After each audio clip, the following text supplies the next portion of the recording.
नमस्ते hello guys सम्पूर्णमा स्वागत छ यो भिडियोमा। आज चाहिँ हामी मुसा ब्याग बनाउँदैछौँ, माउस ब्याग बनाउँदैछौँ र माउस ब्याग बनाउन के गर्नुपर्छ यस भिडियोमा हामी सिक्नेछौँ।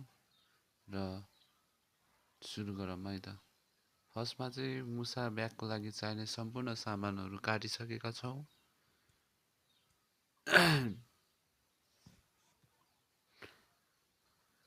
अब चाहिँ हामी मुसाको कान बनाउनु पर्ने हुन्छ। मुसाको सिलाइ हानेर हामीले चाहिँ यसलाई फर्काउँछौँ। अब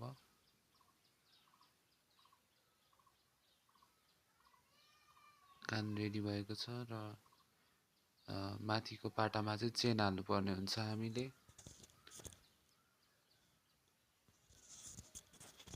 चेन पनि हालिसकेका छौँ। फर्स्टमा चाहिँ कानलाई एट्याच गरौँ। त्यसमा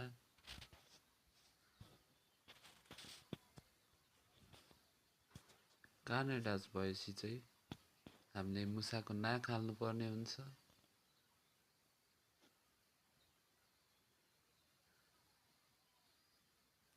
कान रेडी भएको छ र अब हामीले चाहिँ मुसाको नाक हाल्नुपर्ने हुन्छ है त।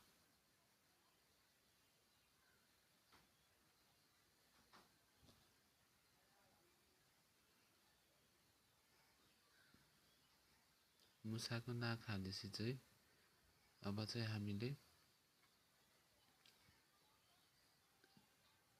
हेर्न सक्नुहुन्छ कस्तो भएको छ।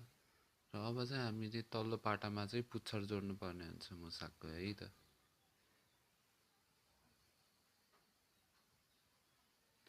मुसाको पुच्छर जोडेपछि चाहिँ अब चाहिँ हामीले राउन्डिङ हानिदिनु पर्ने हुन्छ। राउन्डिङ हान्नको लागि चाहिँ सेन्टर लिएर हान्यो भने चाहिँ राम्रो हुन्छ। हामीले जोडिसकेका छौँ र मुसा चाहिँ रेडी भइसकेको छ। हेर्न सक्नुहुनेछ कस्तो भएको छ भनेर। र मुसा चाहिँ रेडी भइसकेको छ। यसमा चाहिँ अब आँखा र नाक हाल्नुपर्ने हुन्छ। ल आँखा र नाक पनि रेडी भइसकेको छ र हेर्न सक्नुहुन्छ फाइनल लुक्स चाहिँ कस्तो भएको छ।